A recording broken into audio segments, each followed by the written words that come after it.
You're listening to the Small and Supercharged podcast with Ria Freeman, episode 216. So on today's Small and Supercharged podcast, we're joined by the brilliant, fabulous, and lots of other positive words as well, Claire Williams, who is the Executive Director of the British Equestrian Trade Association, which we'll refer to as BETA because it is quite a mouthful, but it is important to get all those words in. BETA is also responsible for the BETA International Trade Fair, which is taking place in September this year over at the National Agricultural Exhibition Centre in Stoney. So if you're a member of the trade, make sure you sign up for that. But today, and actually for the next podcast too, we are going to be chatting to Claire all about the Summer of Safety, which is an amazing safety campaign that BETA, this is the second year BETA have run it. So Claire, welcome to the podcast again. It's lovely to have you here. Thank you so much, Ria. It's nice to catch up with you again. I know, it's like we speak to each other a lot, but it's all good. So can you just, if anyone doesn't know about the Summer of Safety, can you just give us a bit of a reminder about what it was and why it started?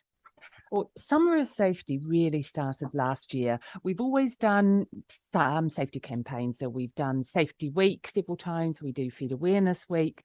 And then last year, because we saw that out of COVID, there seemed to be a real broader interest in safety and a lot of other safety issues were coming up. I think people became a lot more aware of looking after themselves, of staying safe.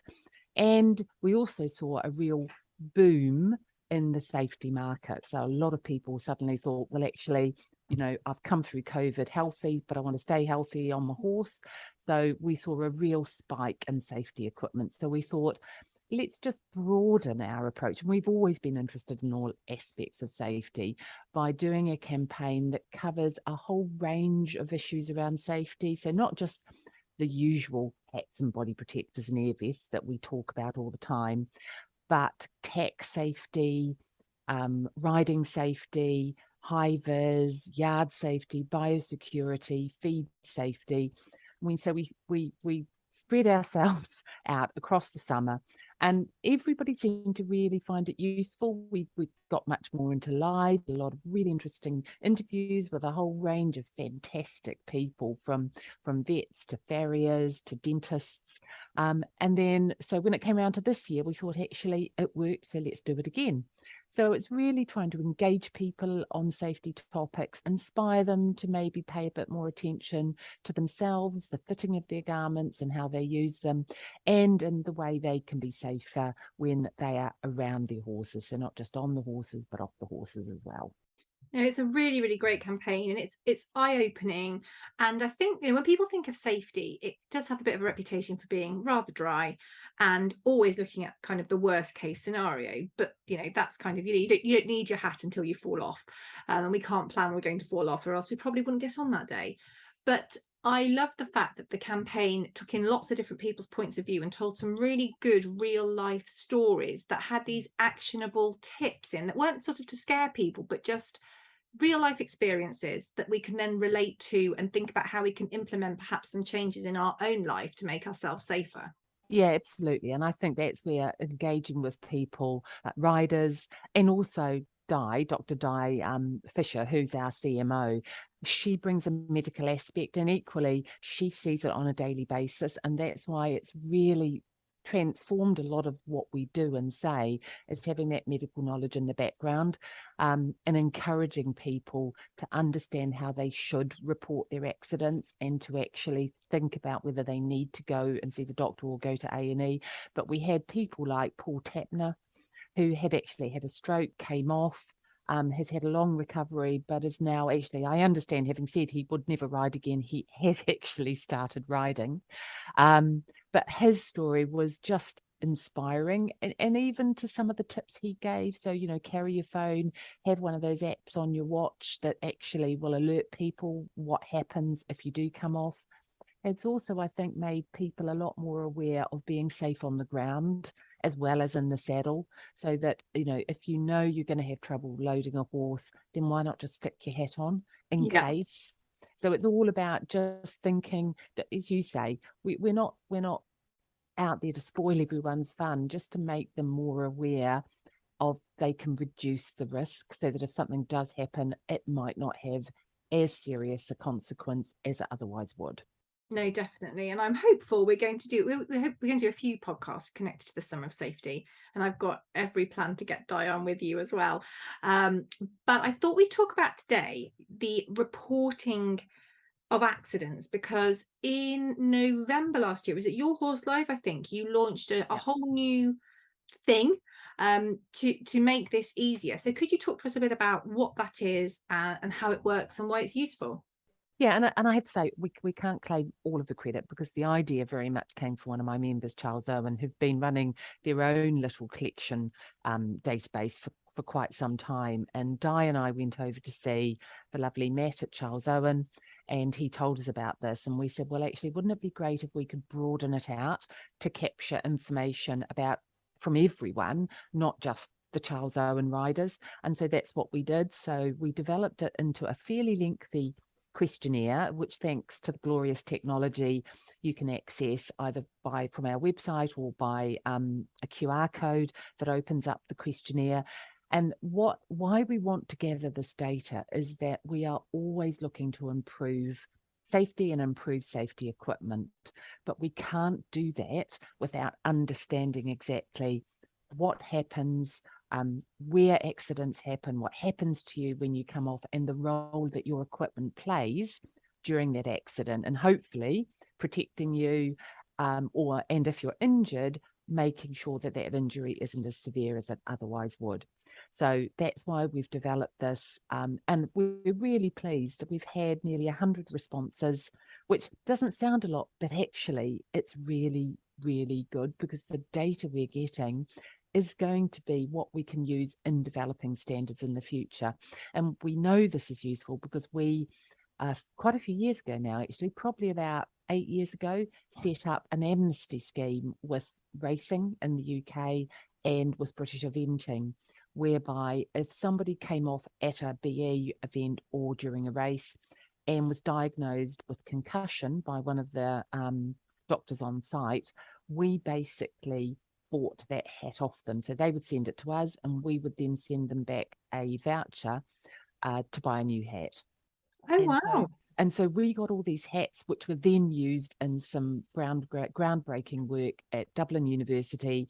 Was part of a much broader study that involved something like 12 PhD students around Europe, and it covered horse riding, skiing, and cycling. And so these students both went into businesses. So there was one, for example, at Charles Owen, but also did some work at university. And that was all about the mechanics of falling, what happens when you fall, and what happens to the forces. So we used those hats because they needed hats with a provenance, which meant they could actually understand exactly what happened to that hat, what injuries were sustained, and we even got the medical records from the riders. And Oh, so wow. that was really that, I suppose, that more than anything made us aware of how valuable it is to get real life reliable data from people. And then so that's what we've done in setting up this form. And what's really exciting is that we're also now going to spread that out across Europe. So I've been speaking with people with hat manufacturers in Italy and Germany, and they love this idea, and we're going to translate it into other languages, and that is then going to go around the rest of Europe so we can collect data. And the idea is, I've got the database up now. I can then look at so we ask things like, the obvious ones, your name and where you live, and how old you are, and your gender. But then we ask where it happened, when it happened, what sort of horse were you riding, how big it was, what type of work were you doing. And amazingly, an awful lot of these accidents happen in walk when you're schooling or when you're doing dressage. It's really fascinating. And something like 17%, I think, at the last count, they were on the ground. They were handling the horse or leading the horse or turning the horse out. That's the thing, isn't it? We worry about, not we worry about, we should always be aware, but we put our hats on when we ride, we put body protectors on, some people put air jackets on. But then when you think about people at the yard, I know as we're recording this, it's really hot weather. And people put on vest tops and shorts and flip-flops, and then they'll go and they'll turn their horses out with flip-flops on, and horrible things can happen, because your feet and metal shoes is just not a good combination. But I think somehow we just feel like it's much safer on the ground, when in actual fact it's not always the case. No, no, absolutely. And it's too easy to think, oh, I'll be fine. But it's that, oh, I'll be fine moments when things happen. And I think that's why just understanding, if nothing else to say, to tell people this can happen. Yeah. So, there's so many instances. So this can then, and it also, I have to say, applies in terms of accidents and the equipment, not just hats and body protectors and air vests, but safety stirrups, Yeah. steel toe boots, anything around it that can then make us understand potential dangers and the results, or whether we can then improve safety. So we're writing an air vest standard at the moment, and one of the considerations was actually air vests are tested to the motorcycle standard, and of course motorcycles tend to come in one size. Sadly, Yeah. horses don't. So when writing the standard, we actually had to account for the difference in height of horses and the effect that might have on the lanyard length and the triggering time. So there's lots of other things that a better understanding of what happens when we're around our horses and the type of accidents we have will help us understand that accident mechanism a bit more. Yeah, because correct me if I'm wrong, I'm sure you will, but previously there wasn't really that much data for equestrian sport, and a lot of it came from different industries, didn't it? Yeah, I think some sports are really good at collecting data. So eventing has loads and loads of data, mainly around cross country, but it's this type of, we've always had like anecdotal data, but actually reporting from people who've had an accident, there hasn't really ever been a system to record that before. So this really does shine a new light on that data. And I know the NHS has lots of data, but and Di, I know, is keen to get extracting that data, and she is working on a project to do that. But again, it's how they record it in somewhere like A&E, and the questions they ask. It's got to be the right questions. Yeah. So it's all really, the more we can all do in different pots, then when it comes together, it's better. So BETA does something called the National Equestrian Survey that happens usually every 4 years. And we've been doing that since the mid-90s. And that is the only independent research on the equestrian industry, which just seems bizarre, Oh wow. which tells us the size and scale of the industry. And we started that because in the mid-90s, it would appear that the number of riders was starting to drop, but nobody knew. And so that's why we started it. And that has enabled us to track the number of riders over the years. And it's great because we have trend data. But as well, it was the only place that gave any idea about the number of horses in the country pre-equine database. Tells us how much money we all spend, as if we didn't already know how much money we spend on our horses, but also gives a lot more detail into brands and types of products. But we also in that, of course, we would ask about accidents. So we know, for example, that the area of the body that actually suffers the most injury is the torso, not the Yeah. head. The head actually dropped hugely. Well, the head didn't drop, but the number of accidents to the head That's a dropped. whole different problem. That's a whole different problem. But also from that, we know that in the UK, 98% of riders regularly wear a riding hat. So It's great news. you can tell I'm a stat geek, I'm afraid. But that's really useful information, and the survey is really useful to have, because it then helps companies either develop products or know what markets to go into. And again, so the riding accident database will equally help us understand our sector a bit better. And then what the idea is that, so people are asked what brand they wear, so then I can then share that data with the appropriate company without breaching confidentiality. So yeah, it's really exciting to have this sort of data coming through.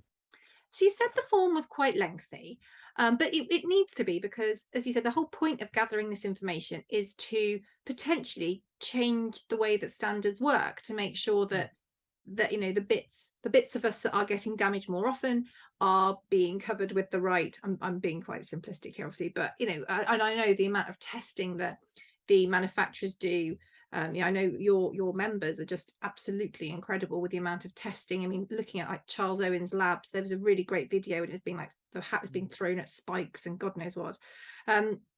Is amazing, and it's just great to know that, that real life information. So you said the form was quite long. What kind of questions are asked in the form? And also, I suppose actually the first question I should ask is, who do you want to fill in this form? Is it people that only end up in hospital? Who do you want to fill in this form? And then what kind of questions are you asking them? So it's anyone who has an injury around their horse. And So if it's like a broken toe because my horse stood yep, on my foot. yep. So Okay. whether it's rope burn on your hands because he was an idiot when you were lunging him and you weren't wearing gloves, or stood on your toe or ran you over, anything where you would class it as having an accident around your horse. So not necessarily just falling off, but anything, handling, anything related to that. So you don't even have to have been injured, severely injured. So yes, if you're going to be knocked over, you're going to suffer some sort of injury. The idea is you've had an accident with your horse, tell us about it. Okay. And so we do, when, where, how.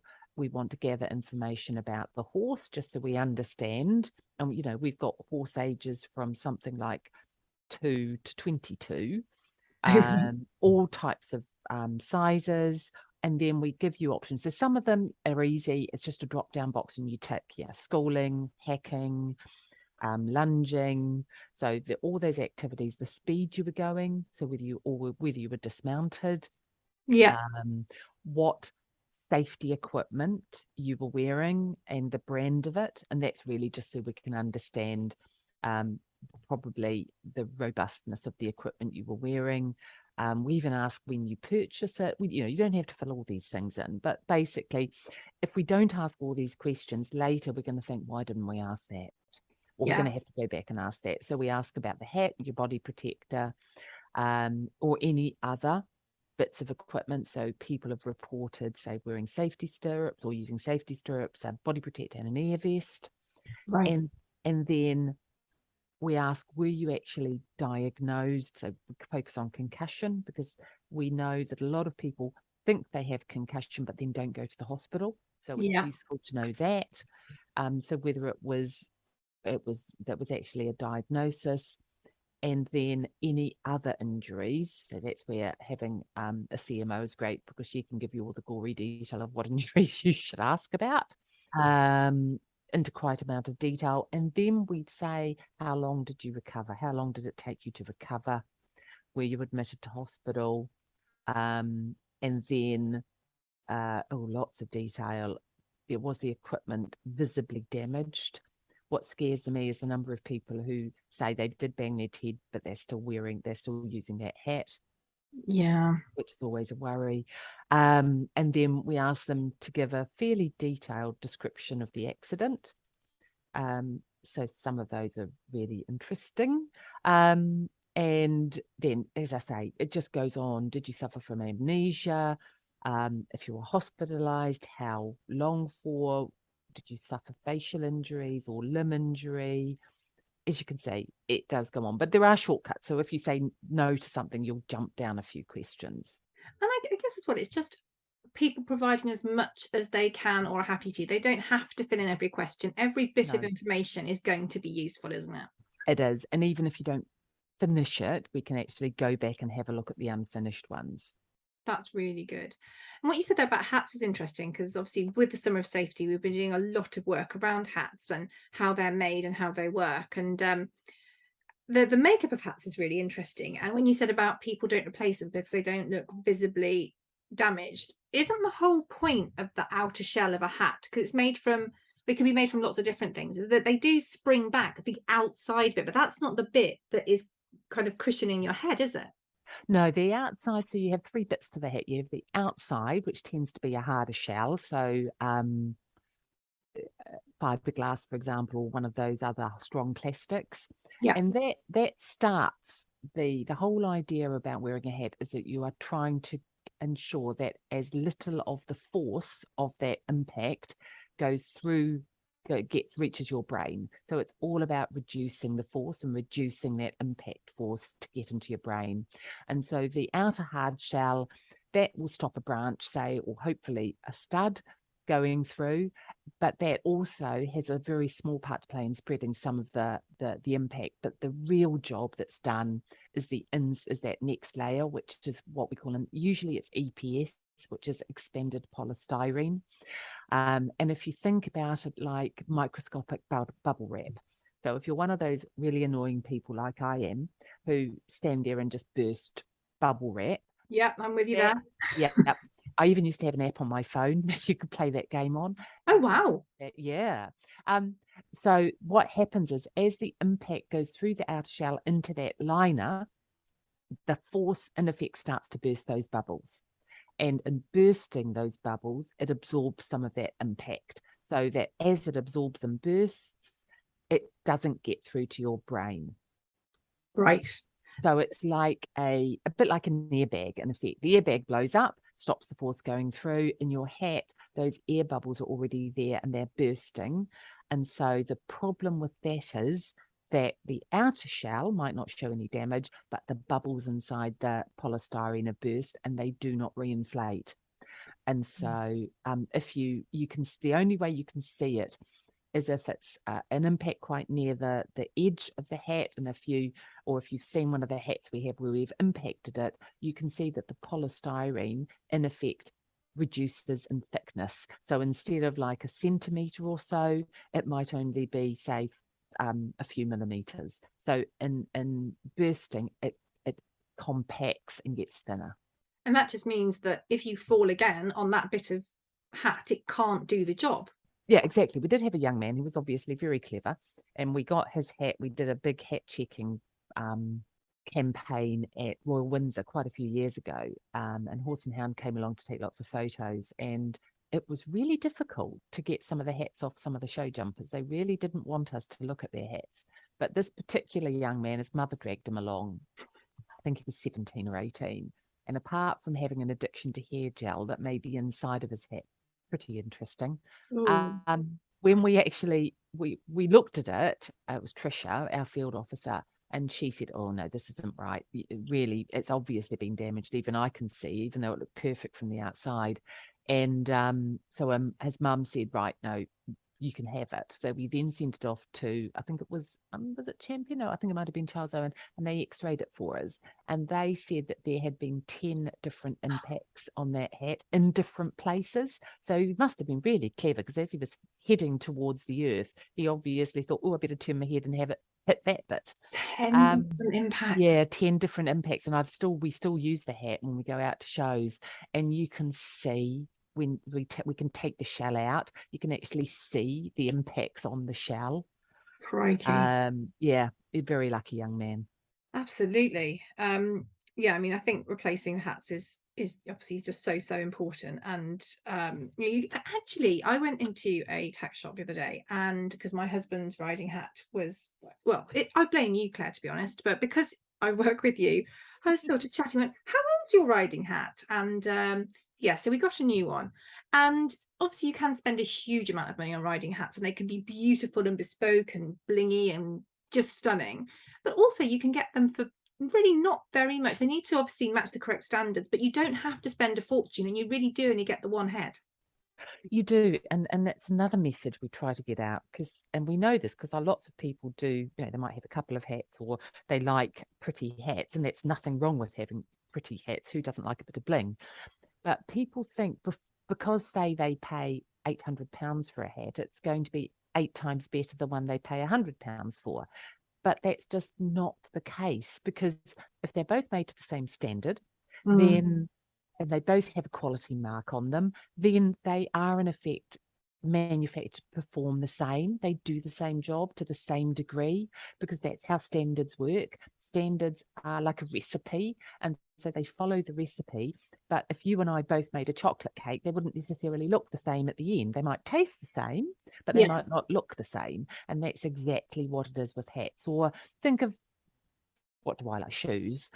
I can buy a pair of shoes for X amount, but if I want Blanix, then I will pay X times £100, times 100 to have a pair of shoes. They're both shoes, but they look totally different and they've got different brands on. And that's exactly the same in hats. Just be aware that just because you pay more for one doesn't make it safer. No, definitely. And going back to the accident reporting form, what's going to happen with this data? Is it then going to be shared amongst your trade members so they can use that information, or how is it going to be kind of processed at the other end? Yeah, so we will plan to do probably 6 months. Well, probably we'll do it in a year because it will have built up, because we've been sending out cards to riding clubs and pony clubs and all of those to try and spread the word. So we will then both share the analysis of the data with members, anonymize it, of course, Yeah. but then it will also help us identify perhaps areas that we need to do more work on.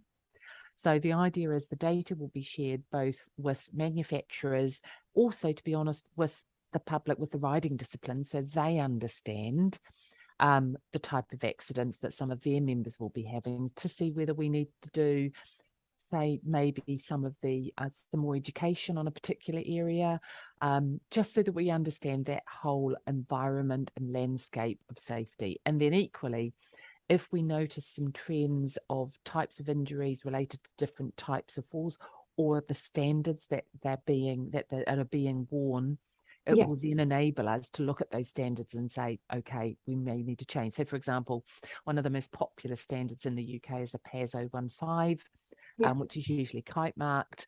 That is coming up for review this year. So we have to look at it, and we can use some of this data, hopefully, to say, okay, what type of injury, what type of accident, that standard is it's one of the best standards, but do we need to add something in? Rotation is a big topic. A lot of people have heard of MIPS. Yes. This system that tries to reduce the forces in rotational falls.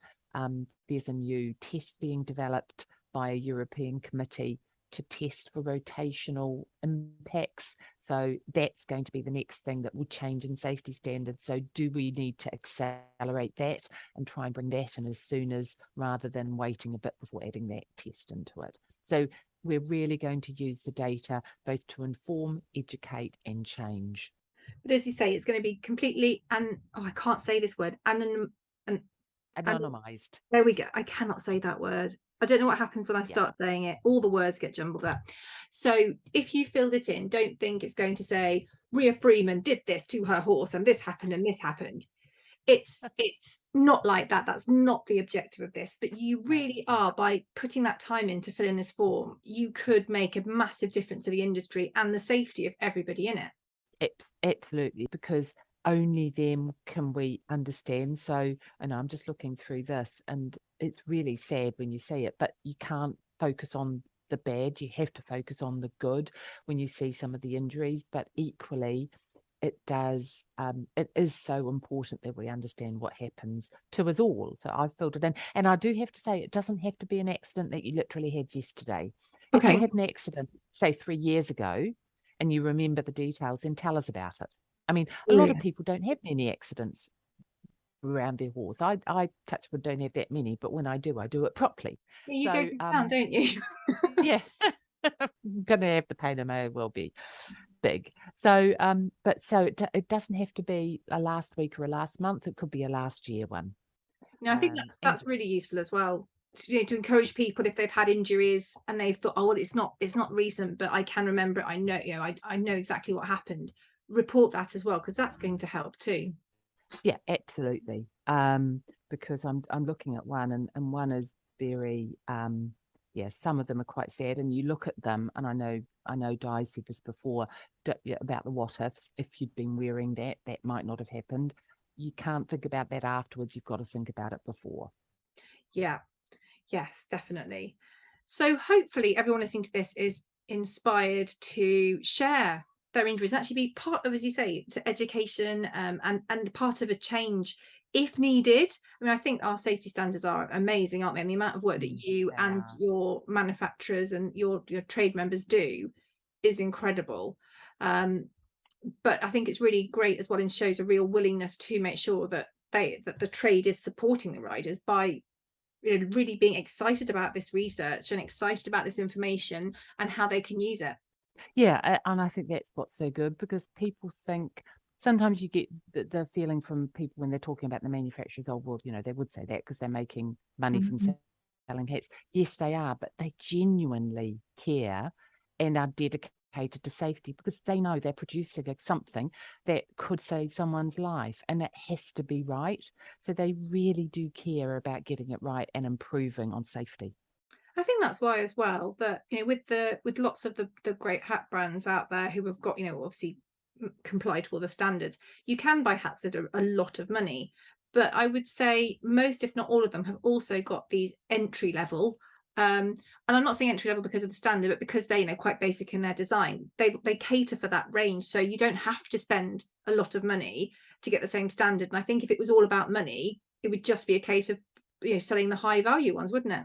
Yeah, no, absolutely. I think that is the good thing about both having a range of standards and a range of price brackets, in effect, is that you can start out with a really nice looking hat for less than £100, but then as you get better, or if you want to have a variety, you can then spend more money and get something that maybe looks different or has some adaptability about it. So there really is something for everyone. It does really. That's how the market works. There is something for everyone. So, if people are keen to report their accidents, and we would absolutely love you to do that, how can they go about it? What do they need to do? Where do they need to go to do this? If they go to the BETA website, then that's beta-uk.org. There is a link on the front page to take you to the accident reporting form. Brilliant. And you've also got a number of like credit card size cards with QR codes on, as you say, going out to different riding clubs, pony club, and lots of different venues as well. So if you can pick one of those up, just pop it in your wallet or purse, really, or keep it on the yard for people to scan. Because that's even easier, that's even quicker, isn't it? And if anybody wants a card sent out to them, then we're very happy to send out cards. We can send out a batch of card to a yard if a yard wants to have them for all their liveries, or if you've got a riding club, we can send them out to the riding club. We're very happy to send these cards out so that you've got them on hand when you need them. Amazing. So anything else you'd like to add about reporting accidents? Otherwise, I will let you go off and live your life for today anyway.